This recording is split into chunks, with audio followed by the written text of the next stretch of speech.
Physics and mathematics तीनों subject के लिए यूज़फुल होने वाली है, क्योंकि अगर आप कोई भी इंटर टेस्ट एग्ज़ाम देने वाले हैं या फिर आप किसी गवर्नमेंट जॉब के लिए कोई टेस्ट देने वाले हैं या फिर आप कोई एंट्री टेस्ट देने वाले हैं, तो इन सब टेस्ट में क्या होता है कि आपको कैलकुलेटर अलाउ नहीं होता। और केमिस्ट्री फिजिक्स में होते हैं न्यूमेरिकल्स, और मैथ के पोर्शन में तो होता ही सारा मैथ से रिलेटेड है। तो ऐसे में आप मैथ के क्वेश्चन और न्यूमेरिकल किस तरह से सॉल्व करेंगे अगर आपके पास कैलकुलेटर अलाउ ना हो। तो आज की इस वीडियो में हम यही डिस्कस करेंगे कि विदाउट यूजिंग कैलकुलेटर हम किस तरह से मैथ के क्वेश्चन को सॉल्व कर सकते हैं। और मैथ के क्वेश्चन में तो कभी कभार ऐसी बेसिक चीज़ें पूछी जाती हैं जो कि आप कैलकुलेटर अगर आपके पास हो तो आप 1 सेकंड में कर सकते हैं, और अगर आपके पास कैलकुलेटर ना हो तो फिर उनको सॉल्व करने के लिए आपको बेसिक मैथ की कैलकुलेशंस यानी कि बिल्कुल प्राइमरी की जो लेवल की कैलकुलेशंस है ना वो आनी चाहिए। सबसे पहले हम स्टार्ट कहाँ से करेंगे, हम वहाँ से शुरू करेंगे कि केमिस्ट्री का एक न्यूमेरिकल था जो कि हमने पिछली वीडियो में किया था। उस न्यूमेरिकल वो एमसीक्यू बेस्ड न्यूमेरिकल था, उसके अंदर ये कमेंट आया हुआ था कि आप ये बताएं कि हमें कैलकुलेटर अलाउ नहीं है तो हम डायरेक्ट किस तरह से हम इसको कर सकते हैं। तो हम स्टार्ट वहीं से कर लेते हैं। वो न्यूमेरिकल जो है सिंप्लीफाई होकर यहाँ पहुँचा था कि 15 डिवाइडेड बाई 8 मल्टीप्लाई बाई 100। अब मैंने इसको डायरेक्ट कर दिया था क्योंकि मुझे ऐसा लग रहा था कि आप लोगों को ये आता होगा, लेकिन हम इसको डिस्कस कर लेते हैं क्योंकि कुछ लोगों को इसमें प्रॉब्लम है। सबसे पहले हम अपने क्वेश्चन को देख लेते हैं। क्वेश्चन क्या है, 15 डिवाइडेड बाई 8 मल्टीप्लाई बाई 100। अब न्यूमरेटर में 15 है, डिनोमिनेटर में 8 है और मल्टीप्लाई बाई 100 है। अब हम यहाँ पर ना इसको किसी टेबल से सिंप्लीफाई कर नहीं सकते क्योंकि 15 जिस टेबल में आता है उसमें 8 नहीं आता और 8 जिस टेबल में आता है उसमें 15 नहीं आता। तो हम क्या करेंगे, उनको सिंपली डिवाइड कर लेंगे। डिवाइड करके जो आंसर आएगा ना उसको मल्टीप्लाई बाई 100 करा देंगे। तो हम देख लेते हैं किस तरह से हम इनको डिवाइड करेंगे। डिवाइड किस तरह से करेंगे, जो डिनोमिनेटर में है ना 8, इसको हम लिखेंगे बाहर और 15 को हम लिखेंगे अंदर। देन हम 8 का टेबल पढ़ेंगे। तो हम 8 वन ज़ा 8 पढ़ेंगे क्योंकि 8 टू ज़ा हम पढ़ नहीं सकते क्योंकि 8 टू ज़ा 16 होता है। 16 जो है 15 से बड़ा है, तो हम 8 वन ज़ा 8 पढ़ लेते हैं। 8 वन ज़ा 8। देन 15 में से हम 8 माइनस करेंगे तो आंसर आएगा 7। देन अब 7 छोटा है और 8 बड़ा है। अब 8 के टेबल में पॉसिबल ही नहीं कि 7 आ सके, तो हम क्या करते हैं, हम एक डेसिमल लगा लेते हैं ऊपर और 7 के आगे 0 बढ़ा देंगे, तो ये हो जाएगा 70। अब देखिए 8 के टेबल में 70 नहीं आता, अब 70 से छोटा लाना पड़ेगा, तो 8 8 होते हैं 64। अब 70 में से 64 माइनस करेंगे तो क्या होगा, 0 है तो 0 में से 4 नहीं जा सकता, तो हम कैरी लेंगे 7 से कैरी लेंगे तो हो जाएगा ये 10। अब 10 में से 4 माइनस करेंगे तो हमारा आंसर आएगा 6। देन यहाँ पर 7 से हमने कैरी ले लिया तो वो हो गया था 6, और 6 में से 6 माइनस करेंगे तो कुछ भी नहीं बचेगा यानी कि 0। देन हमारे पास आ गया है 6। अब 8 के रेंज में 6 नहीं आ सकता और हमारे पास डेसिमल लगा हुआ है तो हम यहाँ 0 बढ़ा सकते हैं। अब ये हो गया है 60। अब हमें 8 का टेबल रीड करना है, या तो 60 लाना है या फिर 60 से छोटा। अब 60 आता नहीं है 8 के टेबल में, तो इससे छोटा क्या होता है 56। 56 किस पे आता है, 7 पे। 8 7 जार होते हैं 56।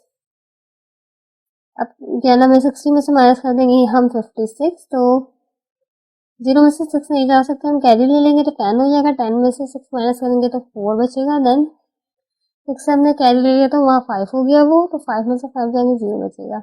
देन 10 में से 6 माइनस होंगे तो 4 बचेंगे। अब हम 0 एक और लगा लेंगे तो 40 हो जाएगा ये। देन 8 5 जार हो जाएंगे 40।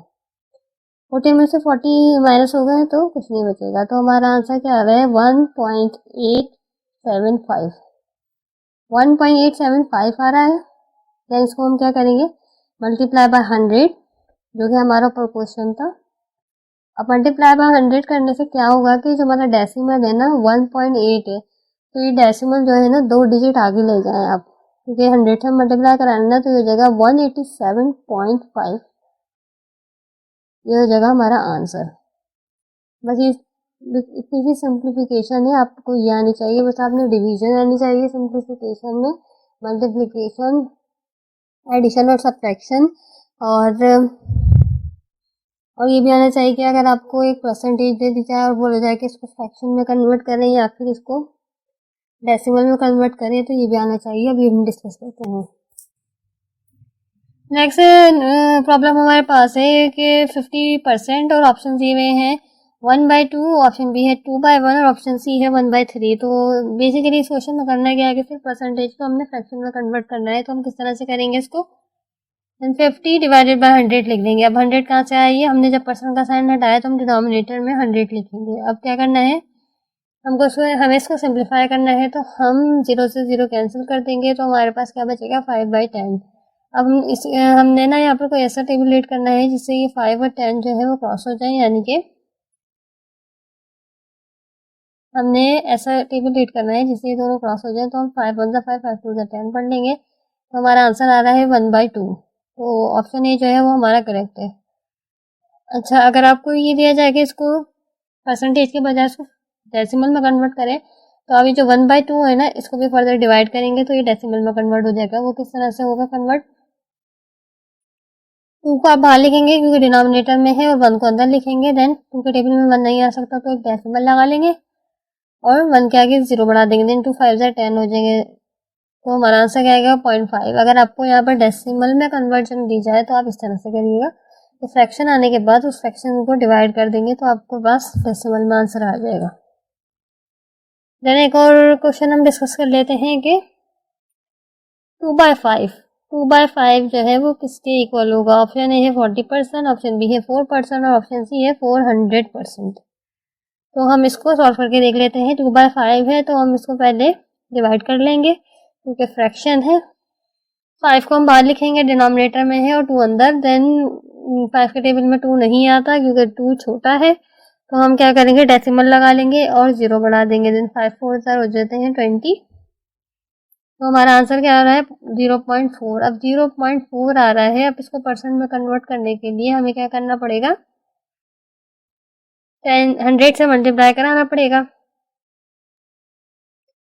जब हम 0.4 को 100 से मल्टीप्लाई कराएंगे तो हमारा आंसर क्या आएगा, 40%। अब ये 0.4 को 100 से मल्टीप्लाई कराने का जो प्रोसेस है वो हम यहाँ डिस्कस कर लेते हैं, वो किस तरह से होगा। देखें, अगर आप इसको वैसे ही प्राइमरी की तरह तरीके से करेंगे तो आपका ज़्यादा टाइम होगा, वो मैं भी करके बता देती हूँ आपको। जो हम करते हैं यूजुअली मैथ में, 0.4 लिखेंगे और नीचे 100 लिख देंगे। 0 को 4 से मल्टीप्लाई करेंगे तो 0 आएगा, क्योंकि 0 को आप किसी भी चीज़ से मल्टीप्लाई करेंगे तो 0 आएगा। तो 2 0 हम ऐसे लिख लेते हैं, फिर नीचे दोबारा 0 है तो फिर 2 0 आ जाएंगे। देन फिर उसके बाद 1 है, तो जब हम 1 से करेंगे तो 1 4 4 1 0 0। तो हमारा आंसर क्या आएगा, 4 2 बार 0।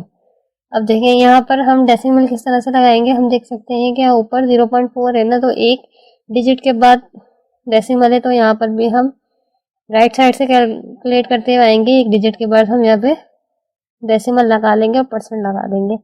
डेसिमल के बाद जो 0 है ना वो पढ़ा नहीं जाता, तो 40% हो जाएगा ये। बिल्कुल सिंपल तरीके से किया जाए तो ये इस तरह से हुआ, लेकिन अगर आप शॉर्ट ट्रिक यहाँ पर अपनाना चाहते हैं तो ये है शॉर्ट ट्रिक के 0.4 मल्टीप्लाई बाय 100 है ना, तो आपने करना क्या है, ये जो डेसिमल है ना इसको 2 डिजिट मूव करवाने हैं, यानी कि एक डिजिट ये हो गया 4 और एक हम 0 का अपने पास से कंसिडर करेंगे। तो जब हम इससे 0.4 को 2 डिजिट मूव करवाएंगे इस तरफ, 0.4 के डेसिमल को हम 2 डिजिट मूव कराएंगे राइट साइड की तरफ, तो हमारा आंसर क्या आएगा, 40%। तो हम देख लेते हैं ऑप्शन ए जो है ना इसका करेक्ट है। अच्छा, इसी तरह से अगर आपके पास 0.04 हो, उसको मल्टीप्लाई कराना हो 100 से, तो वो किस तरह से होगा, देखें यहाँ पर है 0.04। तो ये जो डेसिमल है ना, 0.04 का जो डेसिमल है, इसको हम 2 डिजिट मूव कराएंगे तो ये क्या होगा, पहले 0 के पास जाएगा फिर 4 के पास जाएगा, तो 4% हो जाएगा ये। आई होप आपको ये क्वेश्चन समझ में आए होंगे। इनमें कोई भी प्रॉब्लम हो तो आप कमेंट में ज़रूर बताइएगा। Thank you so much for watching.